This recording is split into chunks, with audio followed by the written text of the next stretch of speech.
अस्सलामुअलैकुम रहमतुल्लाहि व बरकातुहू। कैसी है मेरी यूट्यूब फैमिली। उम्मीद करती हूँ आप सब अपने ईमान की बेहतरीन हालत में होंगे। क्या आप जानते हैं कि इस्लाम ने हमें हसद से कितनी सख्ती से मना किया है। आइए एक हदीस सुनते हैं। रसूलुल्लाह सल्लल्लाहु अलैहि वसल्लम ने फरमाया, तर्जमा, आपस में हसद ना करो, बुग़्ज़ ना रखो, एक दूसरे से मुंह ना मोड़ो और अल्लाह के बंदे भाई भाई बन जाओ। सही मुस्लिम हदीस नंबर 2563। ये हदीस हमें सिखाती है कि हसद दिल को जला देता है, इससे बचना ज़रूरी है। मुसलमान एक दूसरे के भाई हैं, वो मोहब्बत और खैरख्वाही फैलाता है।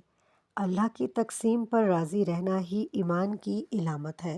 आइए हसद को छोड़कर भाईचारा अपनाएं ताकि अल्लाह हमें अपनी रहमतों से नवाजे।